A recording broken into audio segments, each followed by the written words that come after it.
Directly या indirectly UPSC ने इसे the difference between ballistic and missile. As a defence aspirant आपको इस सवाल का जवाब पता होना चाहिए। ये इतना जनरल क्वेश्चन है कि इवन डायरेक्टली या इनडायरेक्टली यूपीएससी ने इसे सिविल सर्विसेज के एग्जाम में कई बार पूछा है।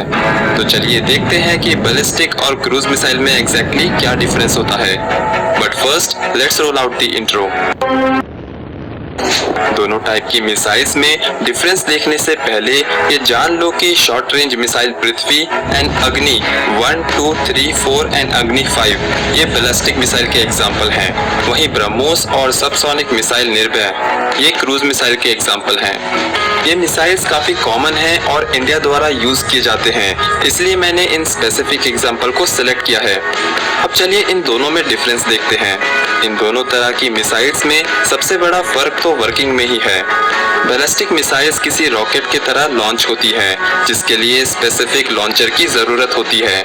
वहीं क्रूज मिसाइल को बिल्कुल उसी तरह से लॉन्च किया जाता है जैसा कि हमने मिसाइल्स को लेकर इमेज बनाई हुई है।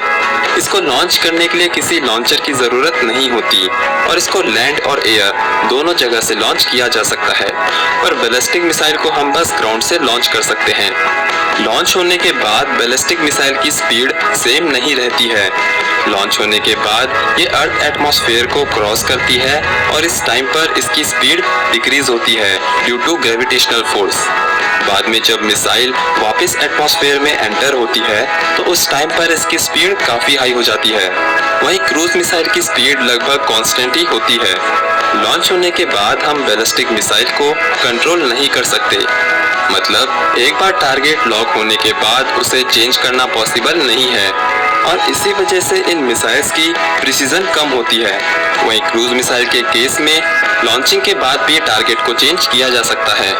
आजकल क्रूज मिसाइल में कैमरा इंस्टॉल्ड आता है, जिससे हम कंट्रोल रूम में बैठकर मिसाइल को कंट्रोल कर सकते हैं और इंश्योर कर सकते हैं कि टारगेट सही से हिट हुआ है कि नहीं। इसी के कारण ऐसी मिसाइल्स की प्रिसीजन काफी हाई होती है।